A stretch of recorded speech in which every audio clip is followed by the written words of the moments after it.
আপাতত মানুষ চলাচলের জন্য টাউনের উপরে মেন টাউনের উপরে আমাদের চলাচলের রাস্তার বিঘ্ন ঘটায়, মানুষ চলাচলের বিঘ্ন ঘটায়। খুব দ্রুত গতিতে এই রাস্তার সংস্কারের জন্য এই রাস্তাটার কি ধরনের সংস্কার প্রয়োজন? সংস্কার প্রয়োজন, রাস্তাটা উঁচু করতে হবে, যে সেদাগুলো এগুলো আরো নিচে ডাউন করতে হবে, বা রাস্তাগুলো উঁচু না করলে তো এখানে পানি সবসময় জমে থাকবে। আমাদের এখানে আসলে দীর্ঘদিন থেকে এখানে বন্যার বৃষ্টি হলে আমাদের প্লাটটা ডুবে যায়।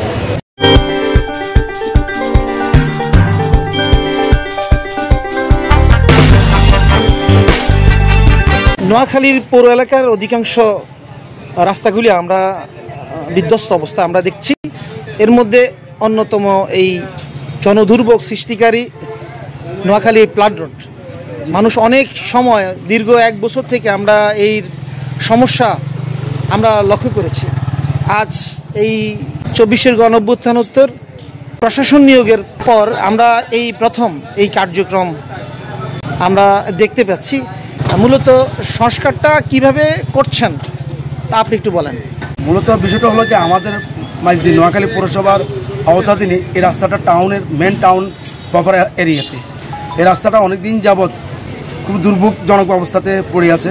আমাদের নতুন প্রশাসক নোয়াখালী পৌরসভা, ওনার আওতাধীনে এই রাস্তাটা এখন সংস্কার কাজ চলতেছে। আর আমরা যে সংস্কার কাজ করতেছি সে সংস্কারটা ভিটি বালু দিয়ে আমরা রাবিশের মাধ্যমে রোলারের চাপাইয়া আমরা দ্রুত গতিতে এই রাস্তাটা সংস্কার করতেছি। এরপর আমাদের এটা টেন্ডারও যাচ্ছে, নোয়াখালী পৌরসভার আওতাধীনে টেন্ডার যাওয়ার পরে পদক্ষেপে যেই কন্ট্রাক্টরের মাধ্যমে কাজ পাবে উনি কাজ করবে। আপাতত মানুষ চলাচলের জন্য টাউনের উপরে মেন টাউনের উপরে আমাদের চলাচলের রাস্তার বিঘ্ন ঘটায়, মানুষ চলাচলের বিঘ্ন ঘটায়। খুব দ্রুত গতিতে এই রাস্তার সংস্কারের জন্য নোয়াখালী পৌরসভা প্রশাসকের অনুমতিক্রমে আমরা দ্রুত কাজটা শুরু করছি। আমি মোহাম্মদ ইসমাইল, মিনারেল ট্রেডার্স। আমার এই প্রতিষ্ঠানের আওতাধীনে আমি এই রাস্তার সংস্কার কাজ করতেছি ঠিকাদার হিসেবে।